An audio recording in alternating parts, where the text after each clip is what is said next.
I'm talking to wonderful Maggie LaMonica. She's an actress, a model, a writer, and my dear friend, and a woman I admire. And we're talking about your creativity, your projects, and whatever you want to share with people who are watching us. So, Oh, it's just, yeah, yeah, it's so nice to be here. It's nice. It's, thank you. like I said, so nice to see you. And we met in SPF, which is the New Short Play Festival. Again, it was several years ago, Yeah. and a wonderful group of people. I've actually have just become friends with so many out of that group. We both have, I think. I really admire the talent and the respect. We were talking about that earlier. It's just a great group of really talented individuals that are so creative, so open-minded, and very respectful. That's the thing that we were talking about. Very collaborative, which is so enjoyable. This is true. Yes, and we are still in touch with each other, right? Definitely. And I made some very good friends and very good connections. It was a strong bond, I think, with, again, like I said, because it was so collaborative, people were so supportive, so willing to participate and enjoy and be proud of other people's successes, which I think is an amazing thing to have. I agree. In a company. Yeah. Yeah. And tell us about yourself. How have you moved to New York, and what was the goal of you coming here to New York, and when did you come to New York first time, or when you decided to move here permanently? I'm originally from Lexington, Kentucky. That's where I was born and raised. My mother is a New Yorker. And so I grew up coming to New York, and I knew that when I would say 4 years old, I was pretty sure that I had my bags packed and I was going to get here one way or another. It was just my place. And I loved it. I remember getting my I Love New York t-shirt, and I wore it with pride, and I just couldn't wait. So I did end up moving here. I came to model, but always knowing that I wanted to be an actor. So I studied and pursued that, and I've just been here ever since. I love it. It's an amazing place. There really is no place like it in the world. And I always say I've been blessed to go to a lot of different places like you have, and but there's just nothing like New York. It's unparalleled. There's nothing like New York. Yeah. And I can now say people say, "Oh, are you really a New Yorker?" And I said, well, what is the qualifications for having to say that? Like, do you have to be here a certain amount of time, or do you have to be, because I've been a New Yorker, like I said, since I was in my heart, which is what I think where everything starts, is I said, I'm a New Yorker. That's what I am. And we're fierce, New Yorkers are just, but the great thing about New York is is anybody really from New York? I mean, I guess there are people, but we're just from all over, That's right. I don't know anyone not many people who were born here. I know few, but most of the people I know are from somewhere else. Yeah, but we just all managed to come together and find ourselves in this incredible city that is it's just amazing. I always tell people, I love when I'm talking to people and they say, oh, I've never been. And they ask, so, well, what's it like? And I said, you know what, you can't describe it. You have to feel it. It's something you have to feel. You have to come here and feel the energy and the electricity and the resilience and just how fabulous it is. Yeah. Well, I'm so glad you're still here, and I'm sure we'll be working and seeing each other work here in New York on New York stages. I love it. Yes, and you have played in numerous roles on stage, in films, and on television. What are your favorites? Oh, I have so many, but we were talking earlier, and I think we were laughing because I always get cast as the villain, as the evil person, and like, me as a person, so it's couldn't be more counterintuitive to who I am, thank God, in real life, but and that's why it's called acting. But it's fun to play. I kind of like it because it's kind of cathartic to get to be a person that you would never act like that. but so it's fun. And I was telling you, I love my dear friend Chandler, wrote the movie Self-Portrait, and he just wrote this part, and he called and said, would you read for it? And I said, I would love to read for it. I just love her. And he's like, why do you love her? And I was like, because she's evil, but she's so strong, but she does have a softness underneath. And so that's the beauty of it. It was enjoyable. It was just a fun part to play, to get to kind of explore her. But I also love laughter, and I love comedic acting. And I think when it's done really well, it's just like, to make people laugh and to hear them laugh is one of the greatest sounds ever. Yes. So creativity, I believe, will make the world better place, right? And Yeah, to be better than laughter. And I saw that film by that Chandler did. You are amazing in that role of, it's really evil person. You don't want to mess up with that woman. she's tough. She's tough, but I think that's another thing. Yeah, she's a big, but she is. I think that's an interesting too.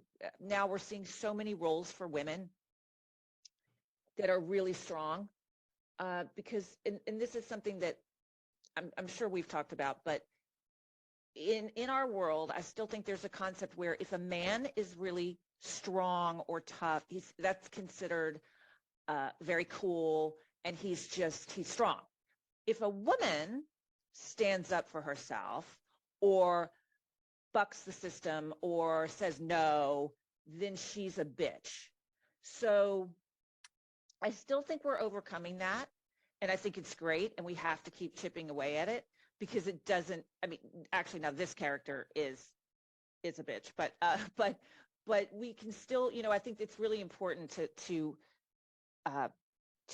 show that we're strong, but we can also be super soft, Yeah. And powerful. And about boundaries as well. It's about the boundaries to establish yourself and, be able to say no. Yeah. Like Yeah. that. Yeah. And I love that you speak about boundaries and other interesting things in your podcast called Love, Life, and Everything in Between, which you've done in 2021.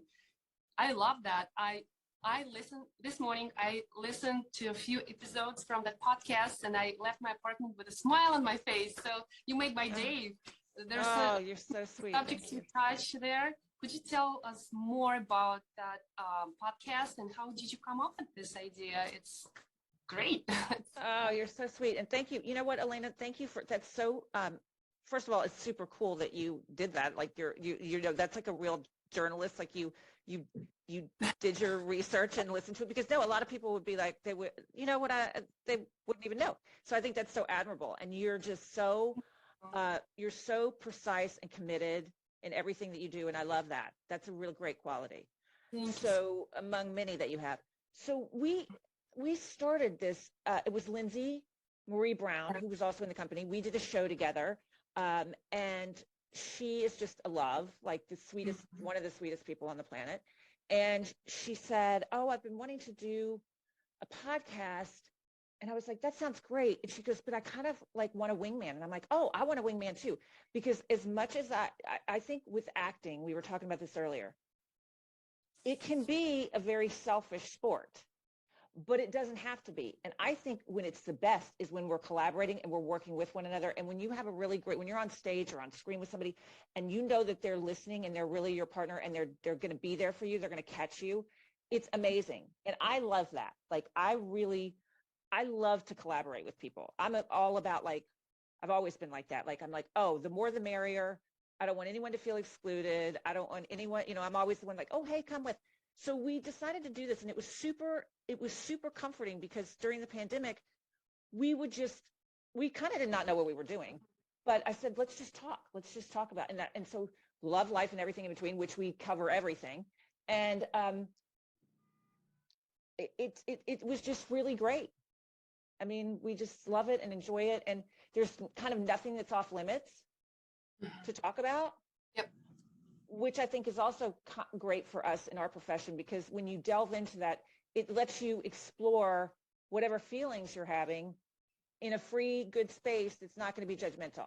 It is kind of therapy. It's very therapeutic because like I said, when you allow, and we don't ever have we talk about it, and then I'll say, well, what are you feeling today? And she might say, well, I know one day we had something planned, and she said, but I'm just not feeling that. I don't feel that. And I said, well, then that's the beauty of this. Let's change it. We can, because it's important. And when you have that level of creativity and you're allowed to do it because it's your show, it's great. So I said, what are you feeling? What do you want to talk about? And that, I think, might have been, we talk about it, boundaries though. And I said, well, that's an interesting one, because I find it fascinating. I know for me, it's an issue in my life with definitely things and that have come up. So I think it's important to have them. I agree. And again, I'll go back to I think it's hard I'll speak for myself as a woman. Sometimes I find it hard to have a boundary. Mm-hmm. Mm-hmm. That's right. Yeah. So it's interesting. And again, like I said, there's no subject that's off limit. And what's great, I think you would say this too. For me, with acting, I love to do improv because I think it gives you that freedom to play, to explore. Again, there's a reason that we have great scripts and great writers. And when somebody writes a script for you, that is your job to bring those words to life and stick to the script. That's your job. But when you don't, it's playtime. I always say it's recess. Improv is recess. Right. Mm-hmm. And I know you've done improv. Love it. No. Mm-hmm. A lot of people I think a lot of actors do you like to do improv? I took some courses and I did some improv, but I find it a little difficult because my first language is not English, and sometimes I don't catch the jokes or from other actors. But it's so much fun when you just relax and be yourself. For me, it's being yourself, pretty much. Even if you misunderstand something, what other people say, it might be hilarious because this is who you are, and you misunderstand. Okay, English is not your first language, but you are the most important thing. You are relaxed and you are let yourself go. You let yourself go. That's the most important thing. And I was thinking, that's a very good point that you brought up. I don't know, what if I would go to Russia and do an improv class? Mm-hmm. I mean, the joke would be on me. So, but, so that's very brave. But like I said, I think the thing with improv is just to let yourself go, to explore, be free, and let the fear go, which is what we have to do anyway, right? Yes. And this is therapeutic. Yeah. It feels good. It feels good. I think. I mean, a lot of people, like I said, are just, we were talking earlier, and I have so many friends that are in the business, and then I have a ton of friends that aren't, and it's just the ones that aren't, they are absolutely intrigued and mesmerized with it. They're like, I don't know how you do that. I don't know how you do this. And I think we were talking, and I can't imagine. Like I said, I'm thrilled for what they do because that's what we need to make the world go around. It takes all different types, and I appreciate that. But I cannot imagine. I have one friend. She's great. She's brilliant. She's beautiful, but she's a super driven, high-level executive, and she's like, I can't imagine it. And I actually said to her, I'm going to get her to take an improv class. Great. And also, I know also you write. So tell us about your writing. What are you working on at this point? Well, I've been working on a couple of things, and we, like I said when we were speaking earlier, I was fortunate enough to be in another group called the Red Lipstick Gang, which was women from the company. And it was great to sit around at a table, again, collaborative, and you get ideas, and we would work on things and bounce things off each other. And that's when you come up with great ideas, and when things happen. And we did write some, and the pandemic kind of set us off took the train off the tracks a little bit, but I think we're going to get back to it. And we've got a couple of things in the works that I think will be good and fun. Writing is definitely a discipline. That for me, I mean, I have to just make myself like every day try and sit down and do something, even if it's just a journal or a sentence, just because it's it's hard. I know, I never wrote anything, so I cannot even imagine to really have this talent and write about things and just write it well so people can enjoy. And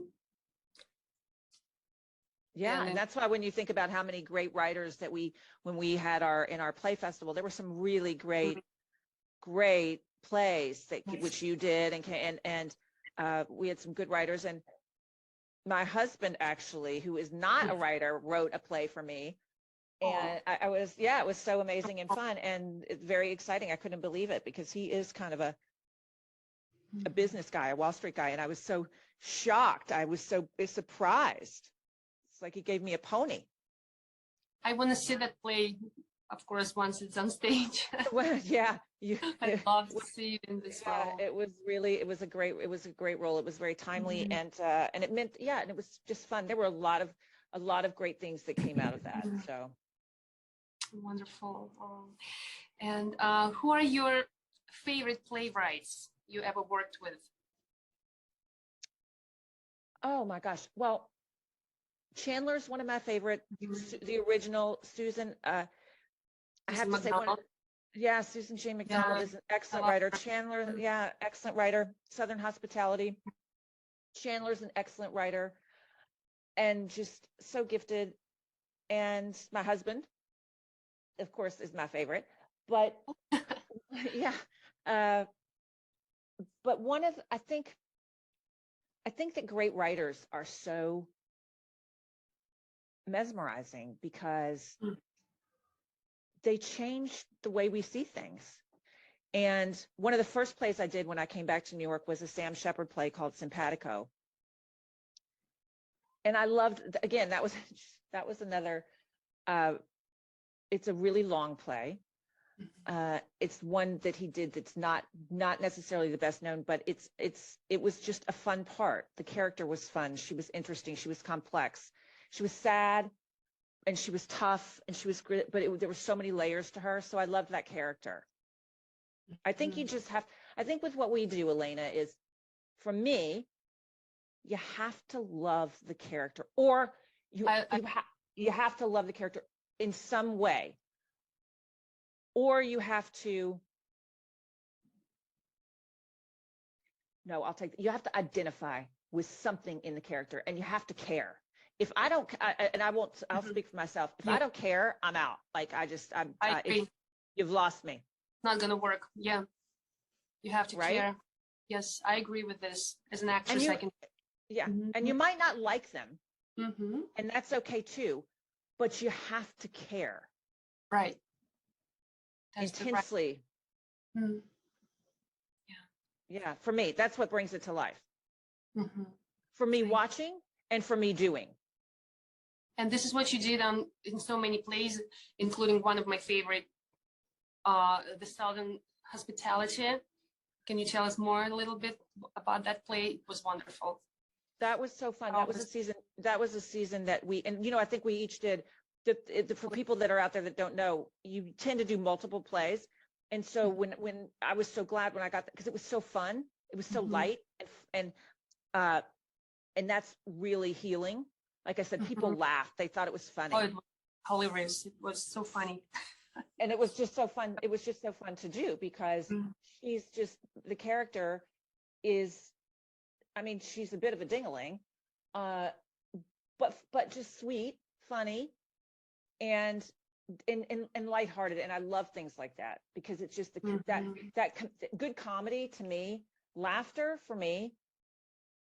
There's, when people say, oh, what's the sound that you hate? I would say the sound of crunching metal, like a car crash, horrible. And what's the sound that you love? I love to hear people laugh. I love when people laugh. It's literally infectious for me. And I don't care if I know you or just hearing it is so beautiful to me. And God knows we need more laughter in the world. We've been in the same room. Many times. I know how beautiful, stunning you are and how you look in real life. Absolutely gorgeous. And what do you do? What are the secrets? Is it only smile and laughter, and Well, positive thoughts or something? Listen, else you I do? love, and that's very nice coming from you, by the way, gorgeousness. Uh, Oh, yeah. yes, beautiful, inside and out. Yes, this might sound, no, listen, I'm one of these people. I'm a product person since I was like a little girl. I mean, I was laughing with a friend of mine from high school. I grew up with her actually. And she said, do you remember when we went to that slumber party and you had like all these creams and potions and you're like rubbing them on your face? And I really think I was like 11 years old. Okay. So you probably don't need it at that point, but I'm like, it was preventative. So I've always been just like loving that stuff. And I can remember Oh, going into my grandmother's dressing table and using all the stuff and looking and so oh. that's always kind of been I love it. But I will tell you honestly, the secret, I really do believe that having an open heart, positive thoughts, that's kind of my thing. A smile in your heart, a smile on your face, a kind word to say, laughter, reflection, meditation, gratitude. Yeah, that's really that's beauty, to me. To me too. Just every day being thankful, sharing something with somebody that might need a smile or a kind word. Just, yeah, that's it. So maybe that's corny. I don't know. But my website is MaggieLaMonica.com. And what else do we need to know? Whatever you like to share, your Instagram page, Facebook page, and also you can just send it to me later and I'll include it under this video once I post it. So it's okay. You can think about this and send it later. Yeah. Okay. Yeah. So people can look up who you are and what you do and what brightness and creativity you share with them. So it's amazing. Yeah. Well, thank you so much for sharing your time with me and your creativity and your talent. It's very much appreciated. It's been a pleasure to talk to you and to see you again. I know, it's so nice. It's so nice. And hopefully, so in person. We will. I'll give you a big hug in person. I think we're fingers crossed. We're getting there. Fingers crossed, right? Yeah. Yes. Yes. Oh.